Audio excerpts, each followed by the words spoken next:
Friends, आपके अपने इस ऑनलाइन चैनल ज्योग्राफी विद सुमन में आप सभी का वेलकम है। आइए आज हम लोग हमारे इस वीडियो के माध्यम से स्टडी करेंगे भारत के भौतिक विभाग, जो कि इससे पहले के वीडियो में हम लोगों ने शुरू कर दिया था। और उस वीडियो में हम लोगों ने अध्ययन किया था कि भारत के भौतिक विभाग का वर्गीकरण, और वर्गीकरण करने के बाद पार्ट नंबर 1 भारत का उत्तरी पर्वतीय क्षेत्र, जिसके बारे में हम लोगों ने इससे पहले के वीडियो में स्टडी कर लिया था। देन पार्ट नंबर 2 उत्तर का मैदानी भाग। जैसा कि इसके नाम से ही स्पष्ट होता है कि अपने भारत के उत्तर में स्थित, या और अगर मैं आपको समझाऊं तो भारत के उत्तरी पर्वतीय प्रदेश के दक्षिण में स्थित, या हम कहें कि शिवालिक के पर्वतपदीय भाग में स्थित मैदानी भाग, जो कि शिवालिक एवं मैदानी भाग के बीच में स्थित boundary HFF Himalaya front fold के द्वारा उत्तरी पर्वतीय क्षेत्र एवं उत्तरी मैदानी भाग जो हैं वो अलग अलग होते हैं। तो उत्तरी मैदानी भाग जो है वो उत्तर से आने वाली या पर्वतीय क्षेत्र से आने वाली जो नदियां हैं, विशेष तौर से अपने उत्तरी भारत का अपवाह तंत्र जो नदियां सिंधु, गंगा और ब्रह्मपुत्र एवं इसकी सहायक नदियों के निक्षेपण, या हम कहें कि अवशेष के निक्षेप से बनाया हुआ यह मैदान जो है निक्षेपणात्मक मैदान भी कहा जाता है, या सिंधु, गंगा और ब्रह्मपुत्र का मैदान भी कहा जाता है। अगर इसके विस्तार की हम लोग बात करते हैं तो पश्चिम में पाकिस्तान से लेकर के पूर्व में बांग्लादेश तक 3200 किलोमीटर की लंबाई में यह फैला हुआ है, जिसमें से अपने भारत देश में जो इसका विस्तार आता है वो आता है 2400 किलोमीटर के लगभग, यानी 2400 किलोमीटर के लगभग अपने भारत देश के पंजाब, हरियाणा, कुछ भाग दिल्ली का भी आ जाता है, यूपी, पश्चिमी बंगाल, मुख्य रूप से इन राज्यों में यह फैला हुआ है। साथ ही अपने पूर्व में स्थित आसाम का मैदान भी इसी क्षेत्र में शामिल किया जाता है। तो यह क्षेत्र जो है, जो कि 2400 किलोमीटर की लंबाई के साथ अपने भारत देश में फैला हुआ है, और इसकी चौड़ाई की बात करें तो 150 से लेकर के 300 किलोमीटर चौड़ाई के बीच जो है वो यह फैला हुआ है। अब यह मैदानी भाग, इसकी जो निर्माण प्रक्रिया है उसके आधार पे इसे 4 भागों में बांटा गया है। किसके आधार पे? निर्माण प्रक्रिया के आधार पे। निर्माण प्रक्रिया के आधार पे देखिए, आप वीडियो के साथ साथ शॉर्ट नोट भी बनाते जाइए ताकि आपको यह और अच्छे से समझ में आ जाए। यानी उत्तर पर्वतीय क्षेत्र से आने वाली जो नदियां हैं, और वो नदियां इस मैदान का किस आधार पे निर्माण करती हैं, उसी आधार पे इसको 4 भागों में विभाजित किया गया है, जिसमें नंबर 1 जो भाग आता है भाबर क्षेत्र।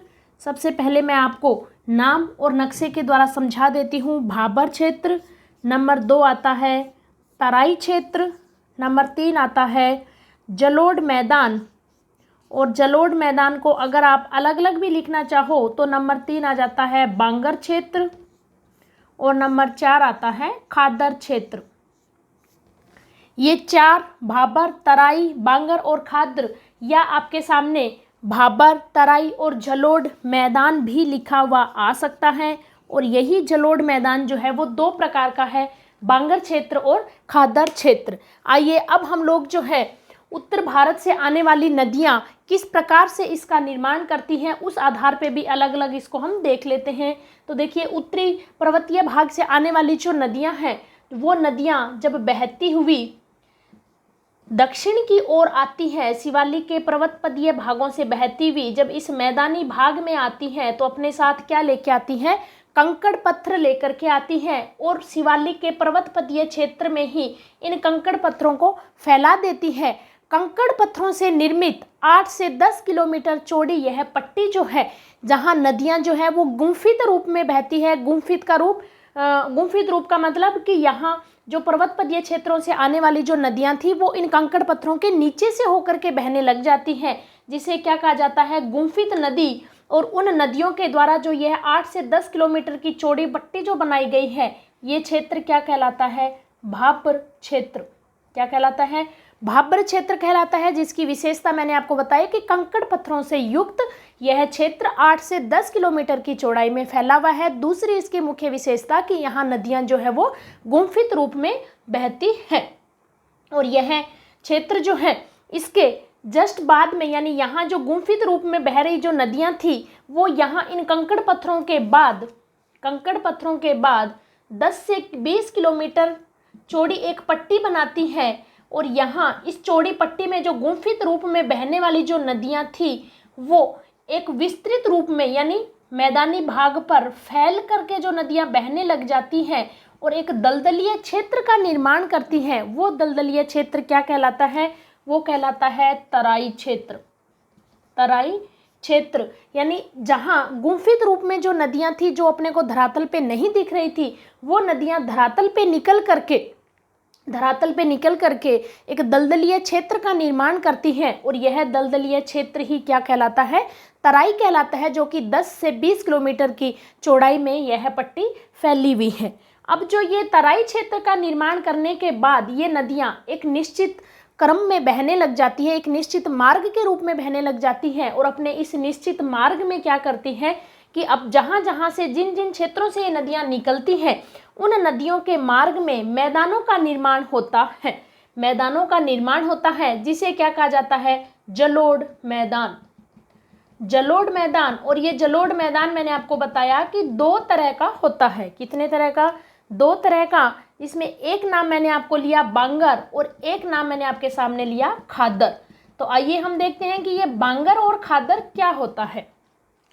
उदाहरण के लिए जब एक नदी अपने एक निश्चित क्रम में बहती है, फॉर एग्जाम्पल ये कोई क्षेत्र है जहाँ एक नदी का क्या है? एक निश्चित क्रम है जहाँ हर समय वो बहती रहती है, वो इसका क्षेत्र है इतनी चौड़ाई वाला भाग। ठीक है, ये इसका क्या है? निश्चित क्रम है। लेकिन कभी कभी जब इस नदी का लेवल बढ़ता है या हम कहें कि कोई हल्की सी बाढ़ आती है, तो हर वर्ष अपने बाढ़ का जल क्या है? इस लेवल तक पहुंचा देती है। यानी आप देखिए जहाँ इतने क्षेत्र में बह रही थी वहाँ इतना क्षेत्र क्या है? हर वर्ष जब बाढ़ आती है तो बाढ़ का क्षेत्र जल अपने इस लेवल तक पहुंचा देती है।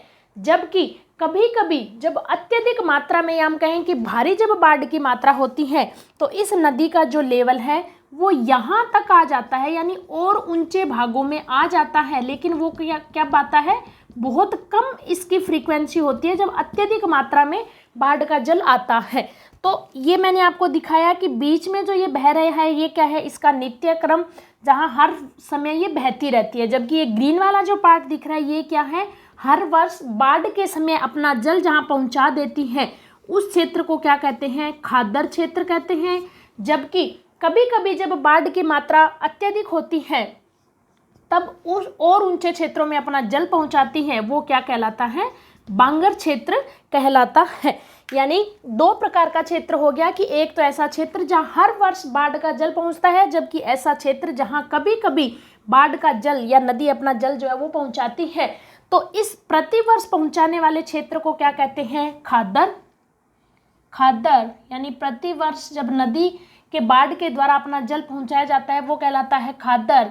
जबकि कभी कभी जब नदी के द्वारा अपना जल, बाढ़ का जल वहां तक पहुंचाया जाता है उस क्षेत्र को क्या कहा जाता है? बांगर क्षेत्र कहा जाता है। और इन दोनों क्षेत्रों में अंतर भी ये होता है कि खादर क्षेत्र जो है वो अधिक उपजाऊ मृदा वाला क्षेत्र है, और वो अपने भारत देश में अगर इसका विस्तार जाना जाए तो ये है पश्चिमी बंगाल में विस्तृत क्षेत्र, अत्यधिक उपजाऊ मृदा वाला क्षेत्र, जहाँ प्रतिवर्ष नदियाँ अपने बाढ़ का जल पहुँचाती हैं। जबकि कम उपजाऊ क्षेत्र जो कि अपने भारत के पंजाब और पश्चिमी यूपी में फैला हुआ है, कम उपजाऊ वाला क्षेत्र है, क्योंकि कभी कभी नदियां जो है अपने बाढ़ का जल इस लेवल तक पहुंचाती हैं, तो वो क्षेत्र क्या कहलाता है?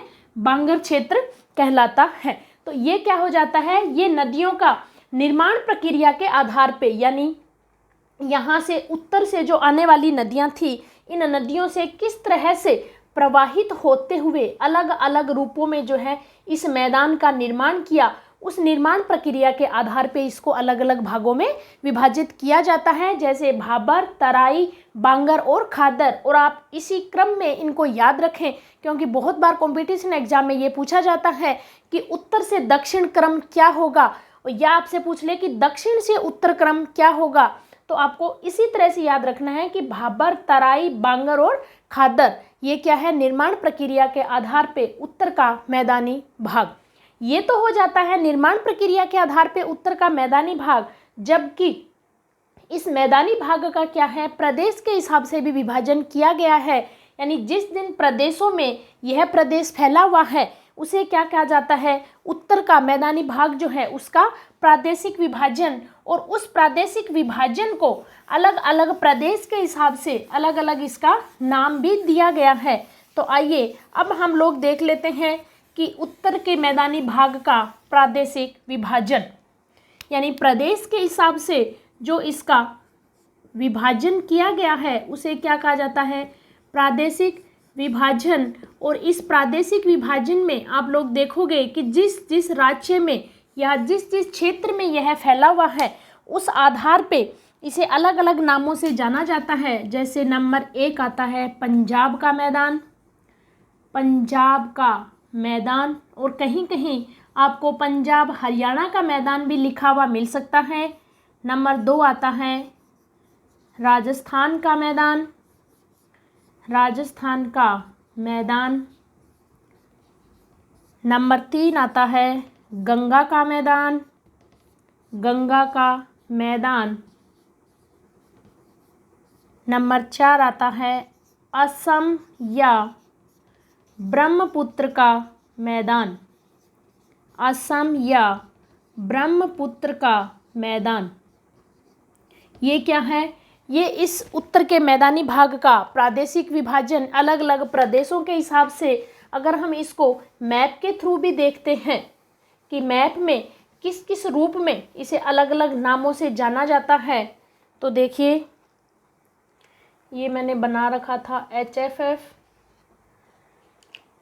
सबसे पहले पंजाब का मैदान, यानी पंजाब में फैला हुआ जो भाग है ये क्या है, नंबर 1 पंजाब का मैदान, जिसका विस्तार मुख्य रूप से पंजाब, हरियाणा और दिल्ली के अंदर, जो दिल्ली का भी कुछ एक भाग आएगा, केंद्र शासित प्रदेश अपने भारत का या राष्ट्रीय राजधानी दिल्ली का जो क्षेत्र है जो मैदानी भाग में आता है वो क्या कहलाता है, पंजाब का मैदान।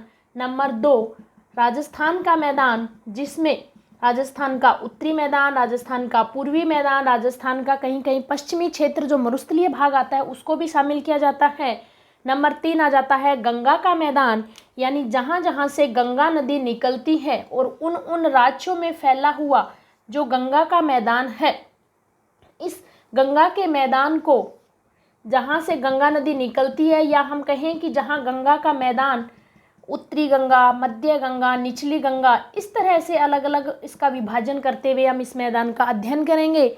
जबकि नंबर 4 उत्तर पूर्व की ओर ब्रह्मपुत्र नदी के द्वारा बनाया गया मैदानी क्षेत्र, मुख्य रूप से असम राज्य का क्षेत्र, जिसे क्या कहा जाता है, असम का मैदान या ब्रह्मपुत्र का मैदान।